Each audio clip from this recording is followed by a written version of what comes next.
Welcome to the Fleet Feet Running Club coaching staff. As my email is introduced, I am overwhelmed by the hard work and determination and even dedication of Fleet Feet Running Club pace coaches over the last several years who have literally brought my vision and brought our running club to life, and it's more again than I'm ever dreamed of. So I can't wait for this coaching staff to kind of help build that legacy, to help continue that legacy. I just want to take a few minutes of your time to kind of explain out how our next journey is going to start and hopefully continue and finish all the way through this spring. So first and foremost, whether you are a new or a seasoned coach, I would love for you guys to open, read, sign, and return the Fleet Feet Running Club Pace Coach Handbook. In said handbook, it talks about your commitment to the team, the pacing strategies, how we place people, what's the difference between a dropped runner and an injured runner, what is your safety commitment, what do you get for all of your time and blood, sweat, and hopefully not blood, sweat, tears, hopefully not tears, you guys get it, all the way through the season. So great information written in ink, of course, for all of my new coaches, and definitely something that all of us, even as veterans, can get reviewed up on before this next training season begins. So when does it begin? Well, Tuesday, December 8th for my marathon and half marathon club mates, and January 19th for my 5K, 10K club mates. Now, these are definitive start times, which is, again, written in stone, of course, not written in stone, is how we are going to begin. Why? Well, I've been diligently talking to St. Louis City, St. Louis County, and St. Charles County Health Departments on how best we can move forward with our running club throughout this pandemic and throughout this winter season. So these conversations have been going on for months and months on end. As you guys can imagine, they are ever so changing. All the entities, St. Louis City, St. Louis County, St. Charles County, have been very cordial to all of our requests and have been working to think outside the box. And as our owner said, the box doesn't exist anymore. We kind of crumbled the whole thing, threw it away, and have tried to move forward as best as possible. I actually talked to the St. Louis County Health Department late into the evening yesterday, about 10 p.m., to put some final tweaks to our main proposal to the head exec. So these guys have been working really hard with us, for us, in conjunction with to try to make our season go. That being said, again, December 8th and January 19th are our start times. Now, most of this game plan A, B, C details that I've kind of written up in the deets, and I'll explain out a little bit, is more pertains here to the full and half marathon because it follows kind of more in the immediate future. We hope that some of these restrictions put in by St. Louis County kind of dies down some of this pandemic rise. So hopefully we'll be in a whole different ballgame come January, but we'll see about that. So basically, if all's a go and we feel safe and comfortable with starting our programs as business as usual, we'll do just that. We will meet twice weekly for our finished programs. That is Tuesday, and again, speaking to our marathoners at this point, Tuesdays at 6:30 at the Page Extension Bridge, or the Katy Trail Page Bridge, and then Saturdays will be, again, business as usual, jumping around through the park systems. Please note that our start times are different. This has nothing to do with the pandemic, but based on past precedent, we've always started our summer programs at 6:30 a.m. We've always started our winter programs at 7:30 a.m., mostly because of the sunrise being a bit later. So business as usual, Tuesday again, 6:30 for my marathoners. When January rolls around, the 5K, 10Kers will start at 5:30. On Saturdays, then, we will start between the hours of 7 a.m. and hopefully 8 a.m. We'll get to that here in a moment. And again, that would just be business as usual. Not forgetting about the fast folks, they will start at 7 a.m. on Sundays. Now, game plan B was put in place because it's so much easier to control the groups, to restrict the group sizes, and make sure that we're not commingling on a bunch of different people here. So if we want to start without completely diving in, then what we'll do is we'll meet on Saturdays, and then just postpone our Tuesday meetings, hopefully just for about 4 to 5 weeks until we get into the new year, and have a little bit more leniency on the grouping and the grouping numbers. Honestly, I'm not upset about this because as we did last year, a lot of coaches don't introduce speed or interval work for the first 4 to 6 weeks just because it is base training. So I'm not completely upset from a training perspective if we have to kind of punt or push back Tuesday meetings until the beginning of the year. Again, it makes sense from a physiological standpoint, just building a base, getting those miles in, making sure that our runners are running more frequently versus in higher intensity, so we can focus on something a little bit more than just trying to get those Tuesday workouts in. And again, it's a lot easier for us to socially distance and to control and monitor the congregation or the mixing of different pace groups. So if we think that that is a better way to service our running club members, then we'll start on Saturdays only, and then hopefully at the beginning of the year we'll add those in when it makes sense and when it's safe to do so. If we get completely shut down, which at this point I do not see as being the case, then we will again start on December 8th, but just even more so on a virtual standpoint. We'll get a lot of the communication and a lot of the video information of the workouts from me, giving them a little bit of the download, giving them their training schedules, all of that sort of thing, but not necessarily meeting in person for any of those group runs. Like I said, that is a very worst case scenario game plan, but definitely one worth noting. So as it stands right now, game plan A and B seems a bit more realistic. I will make the call on which game plan that we do or that we're moving forward with the Friday before the start date. So that would be Friday, December 4th for my marathoners, and then Friday, January 15th for my 5K, 10Kers. Communication has started for my club mates, and they, as of right now, are just kind of starting to fill out welcome information, all of those sorts of things. But I'll start communicating with them in terms of the game plans, and when they'll know for sure which one it is. We'll get started. I'll dive in a little bit deeper early next week. Let's move on. I have some notes. That being said, too, in the email you have a link to the Fleet Feet Running Club COVID-19 safety protocols. I think we did a pretty good job last season at the beginning of said season. But then we got a little bit relaxed, perhaps, towards the end. My screen over here a little bit relaxed, and then we had a couple, not necessarily close calls, but we definitely had some real life slap in the faces towards the end of the program. So I really want to, which I've had to do on, again, the city, the county, the counties of St. Charles and St. Louis, put together a safety plan. A few things that I would like to highlight before moving forward. So number one, I have promised our health departments that our participants be placed in permanent pace groups. They want no more than 5, because then we will have some of the coaches and volunteers, keeping then the group under 10, of course.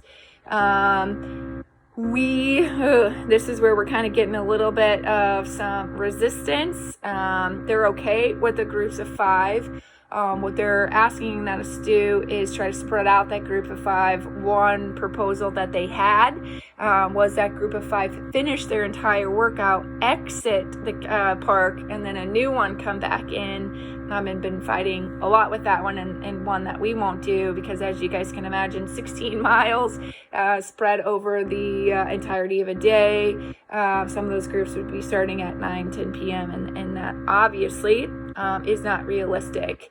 So what I've been trying to propose is that participants be placed in permanent groups of 5, with no more, of course, than about 5 to 7 groups per location. The groups starting separated by 5 minutes instead of 10 minutes. However, they're starting on different routes. Since we are not a quote unquote competitive run, we do not all have to run in the same route. So perhaps, we can put you guys on different routes as to then again spread everybody out as much as possible.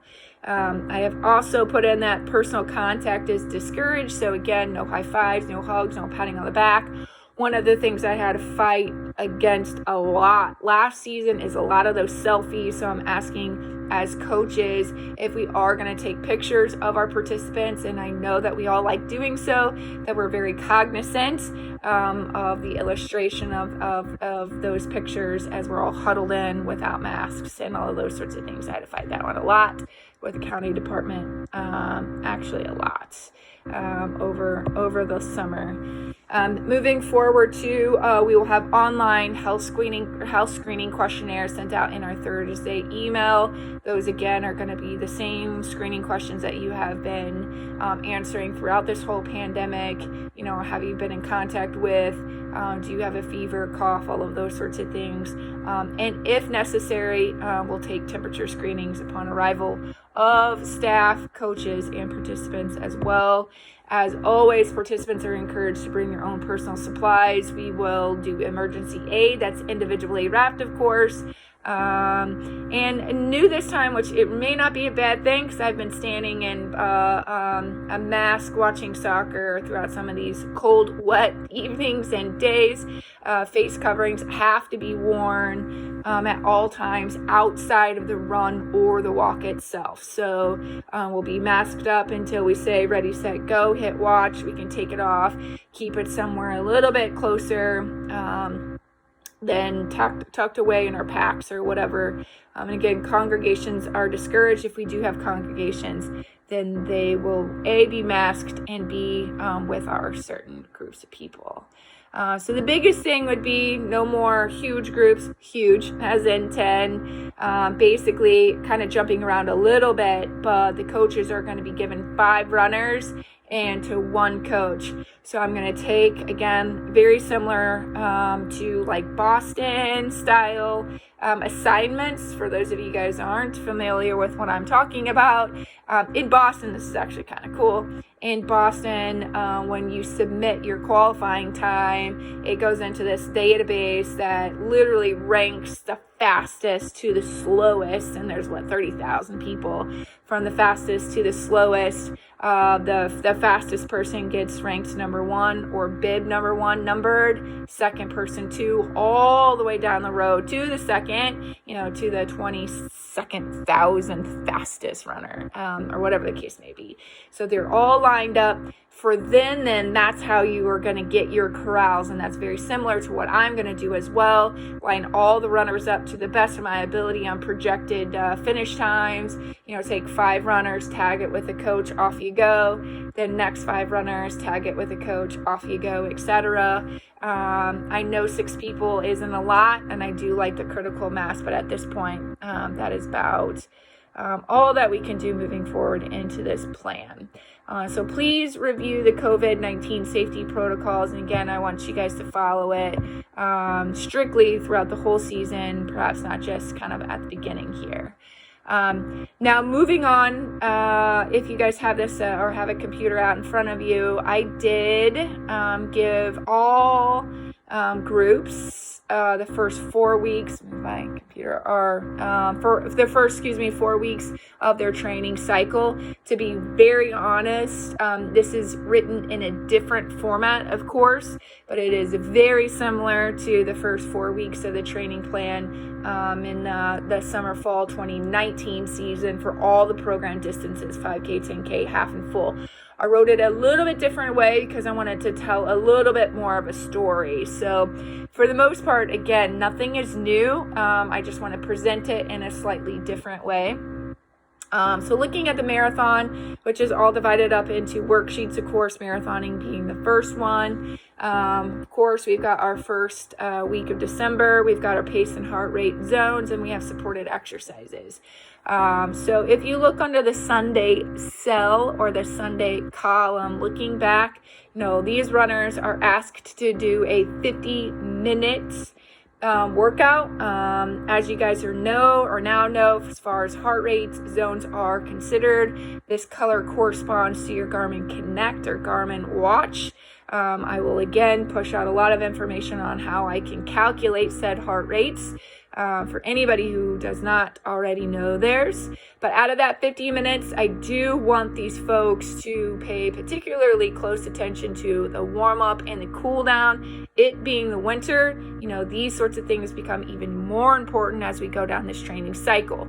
So in 50 minutes, our club mates have a 5-minute warm-up in the gray. Perhaps that's just walking, jogging slowly, getting warmed up, getting the cobwebs knocked out. 40 minutes then in blue zone, and then a 5-minute cool down walk prior to them getting done. Now, if an individual is not interested in heart zones or heart rates, everybody will either A, get a table of standard distance, particularly to their groups of 5, or it is not that much work to give everybody their individual one. So I am going to alphabetize everybody's table standard distance and get a little bit more individualized.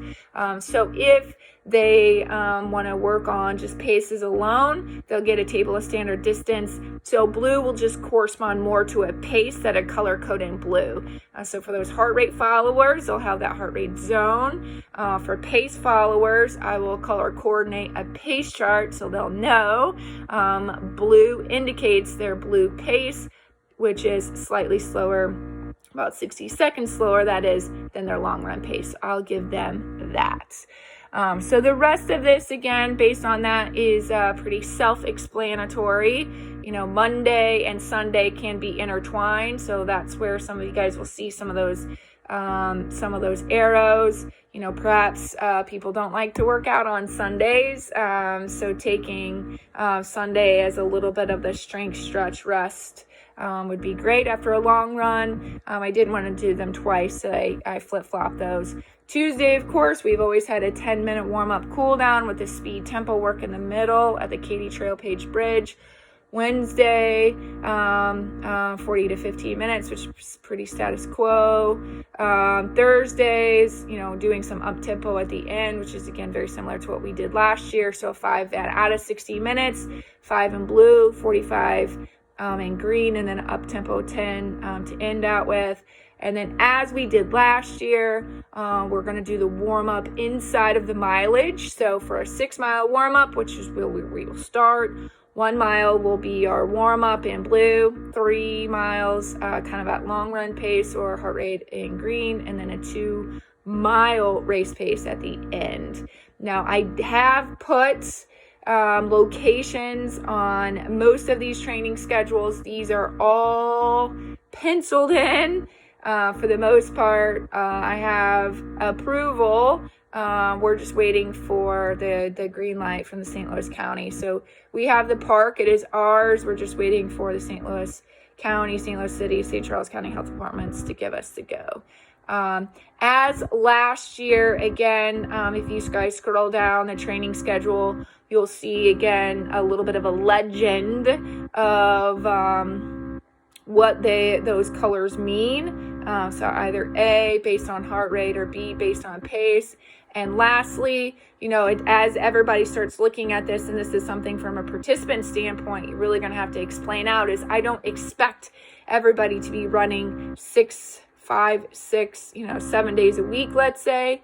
But I do recommend that they, particularly for my marathoners, that's full and half, that runners are moving 4 days a week. That being said, there's a legend at the bottom that says if you're running 4 days a week, what days you should pick based on that schedule. So, I want, obviously, the Saturday run, I want the Tuesday run, I want a blue, and I want a green. So, again, not a whole lot changed from the training schedule last season. I just illustrated it a little bit differently, making sure that people have the warm-up cool down locked in place, set in stone. I also put in the supportive exercises as a gentle reminder for not only myself to really push out information on what they can do as far as the stretching icon or the strength or the foam roller out there.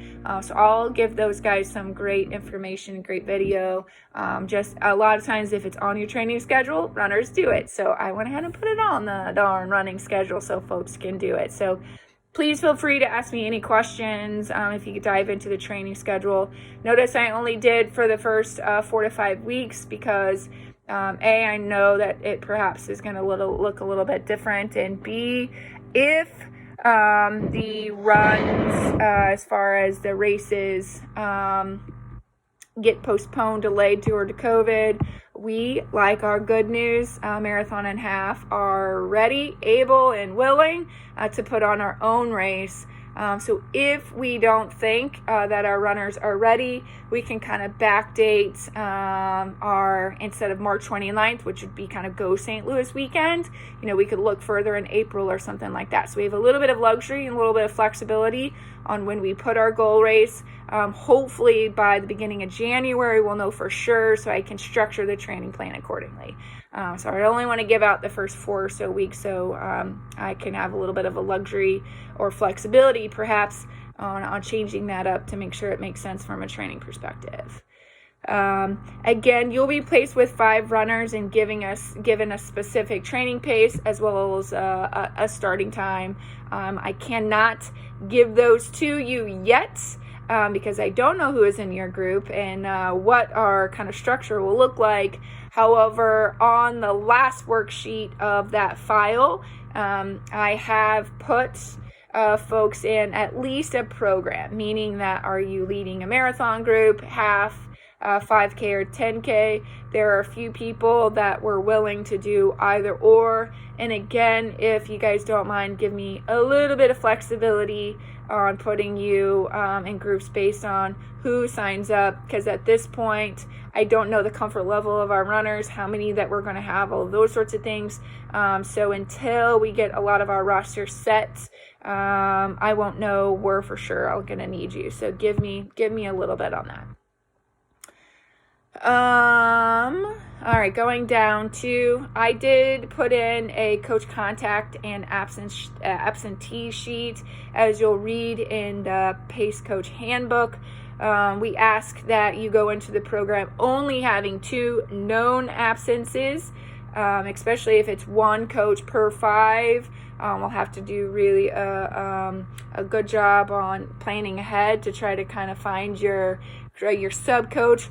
Obviously, those are known absences. I know things come up, but if you know that you're going to be out 3, 4, 5 weeks, even before the training season starts, please let me know now so I can plan accordingly. Maybe put you on a sub list versus giving you a specific group, all those sorts of things. So please just fill out the next appropriate row. I will alphabetize and kind of organize once all the data comes in.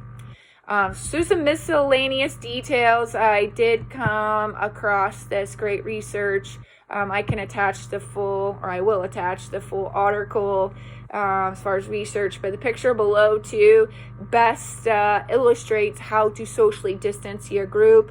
As we talked about last season, a side-by-side is way safer than one directly behind the other one.